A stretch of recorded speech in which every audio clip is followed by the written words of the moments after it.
Beauty has its baggage, as you would definitely and sometimes it has its ugliness because it comes loaded with stereotypes. Over the years, have you been judged for your looks or misjudged for your looks? Well, it's a really tricky question, which I'm sure a lot of people might not agree with what I would say, but I just really don't feel that. Okay. I don't feel, and you could say, oh, but That's you've been heartening primarily. to know, no. A lot of people say that there's been a lot written about you, or that always comes up in an article about you, but I just don't feel that. I feel that there are amazingly beautiful people who I see all the time around me, and when I meet them, I'm a big believer in energy, and I don't just mean, the energy of the universe. I actually mean the energy one moves around with. And their energies are beautiful, but they're very laid-back people. They're like very chilled-out people, and that's how they see life.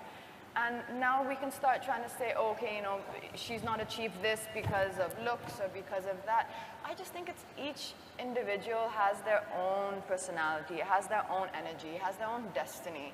And I can't really say to you that I feel I've been unfairly judged or unfairly spoken about because I look a certain way. I'm very happy you can't say that because it busts the stereotype, then that's exactly, well, there are a lot of people who feel opposite, but maybe that's just the way also that I choose to see it, Yeah. I mean, sometimes everything is not about the situation you're in, it's the way you see the situation.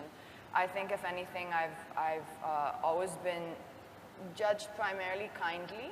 Yeah. Yes, there will always be people who will say, who add that byline in a review that, oh, you look nice, but then so and so, and give a criticism. But there are people to say negative things everywhere in life. And anyway. Speaking of stereotypes, India, the only doll that India branded through Leo Mattel was the Katrina Barbie. You came to us from abroad. You were brought here. In this country of body types, where your body type is not common, but is distinctive and exclusive, you were made the doll, the ideal doll that girls would play with, aspire for, and then aspire to become Katrina Kaif. You even walked the ramp dressed. I remember that show. It was so enjoyable.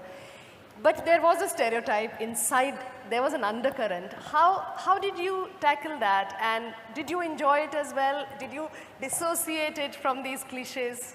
Again, I'm going to say something you might not agree with me here, but I disagree with that. I disagree that I'm standing, or that anyone was standing for a stereotype.